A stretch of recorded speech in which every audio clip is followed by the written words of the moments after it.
and an able consort for the Emperor of Germany. "I have been happy here."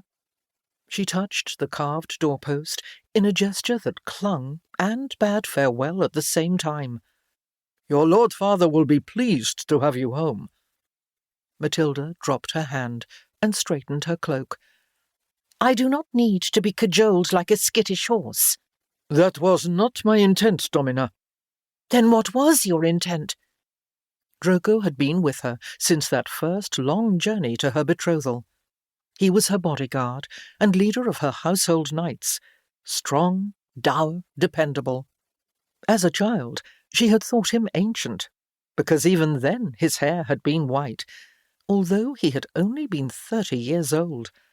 He looked little different now, except for a few new lines and the deepening of older ones. "To say that an open door awaits you." "And that I should close this one?" "No, Domina. It has made you who and what you are, and that is also why your father has summoned you." "It is but one of his reasons, and driven by necessity," she replied shortly. "I may not have seen my father in many years, but I know him well." Taking a resolute breath, she left the room, carrying herself as if she were bearing the weight and grace of her crown. Her entourage awaited her in a semicircle of servants, retainers, and officials. Most of her baggage had gone ahead by cart 3 days earlier, and only the nucleus of her household remained, with a handful of pack horses to carry light provisions and the items she wanted to keep with her. Her chaplain, Borchardt, kept looking furtively at the gelding, laden with the items from the portable chapel. Matilda followed his glance, her gaze resting, but not lingering, upon a certain leather casket in one of the panniers before she turned to her mare. The salmon-red saddle was a sumptuous affair, padded and brocaded, almost like her hearth chair, with a support for her spine and a rest for her feet. While not the swiftest way to travel, it was dignified and magnificent. The towns and villages through which they passed would expect nothing less than splendour from the Emperor's recent widow.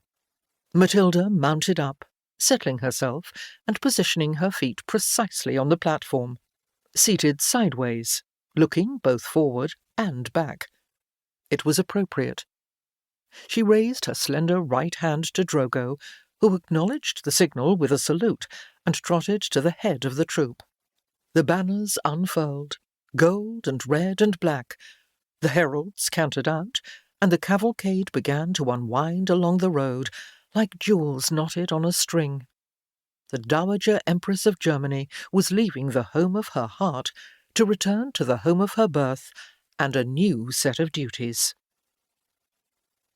Adeliza gripped the bedclothes and stifled a gasp as Henry withdrew from her body. He was approaching 60 years old, but still hale and vigorous. The force of his thrusts had made her sore inside, and his stolid weight had crushed her into the bed. Mercifully, he gathered himself and flopped over on his back, panting hard. Biting her lip, Adeliza placed her hand on her flat belly and strove to regain her own breath. Henry was well endowed, and the act of procreation was often awkward and uncomfortable between them. But, God willing, this time she would conceive.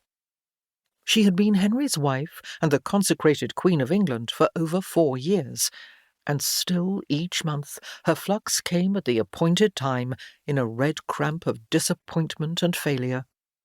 Thus far, no amount of prayers, gifts, penances, or potions had rectified her barrenness.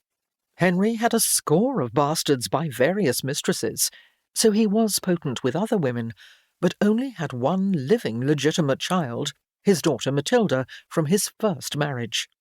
His son from that union had died shortly before Henry took Adeliza to wife. He seldom spoke of the tragedy that had robbed him of his heir, drowned in a shipwreck on a bitter November night, but it had driven his policies ever since. Her part in those policies was to bear him a new male heir, but thus far she had failed in her duty. Henry kissed her shoulder and squeezed her breast before parting the curtains and leaving the bed.